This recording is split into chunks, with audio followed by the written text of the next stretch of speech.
as estruturas brasileiras, a maneira como se desenvolve o jogo político no Brasil, não tem nada a ver com aquilo que acontece nos Estados Unidos. A começar do fato de que o Trump poderia concorrer mesmo preso. Mesmo estando preso, ele poderia concorrer e poderia assumir a presidência dos Estados Unidos.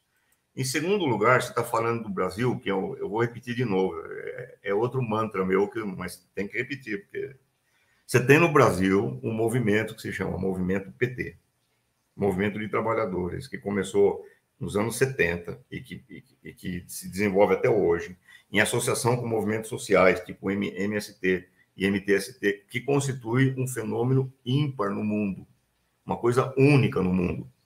Foi esse movimento de base, movimento social, que impediu a vitória do fascismo no Brasil. Esse movimento. Apesar dos parlamentares do PT, apesar dos deputados do PT, do senador, apesar do republicanismo do PT, foi esse movimento que impediu a vitória do fascismo no Brasil. Você não tem um movimento igual a esse nos Estados Unidos, nem de longe. Então, você está falando de coisas diferentes. Ao mesmo tempo, você tem nos Estados Unidos, e de novo eu pergunto, cadê a imprensa para falar disso?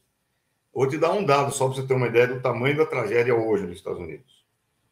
Nos últimos 12 meses, só nos últimos 12 meses, nos Estados Unidos, aumentou em 40% o percentual de famílias que estão sendo despejadas de suas casas por falta de pagamento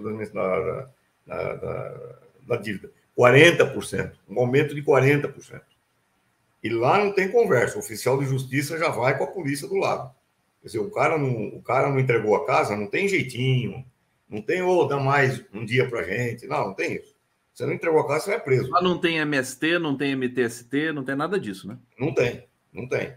O que não quer dizer que não tem esquerda. Tem esquerda, inclusive uma esquerda que está organizando greves importantes, estão organizando movimentos importantes, tem uma esquerda que age, que atua, tem.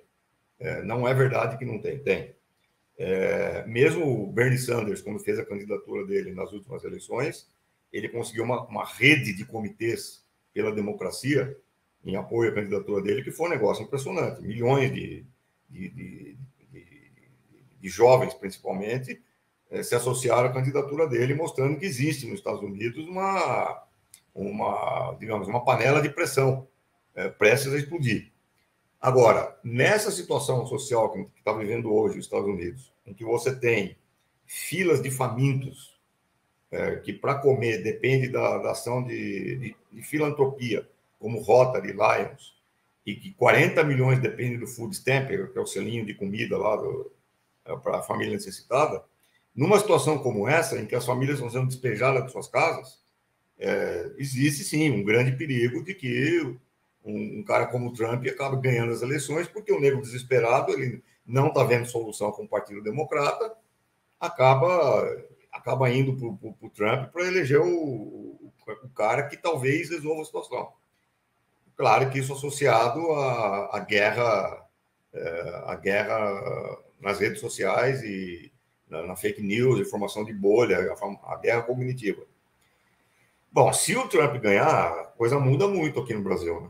Porque o Trump, como eu já disse várias vezes, ele tem laços umbilicais de amizade com a família Bolsonaro. E o Steve Bannon, que é o braço direito do Trump, já declarou que o Eduardo Bolsonaro é o candidato preferencial dele para as próximas eleições.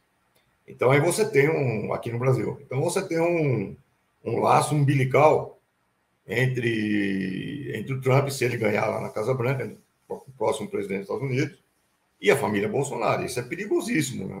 Porque mesmo que não seja um Bolsonaro a concorrer,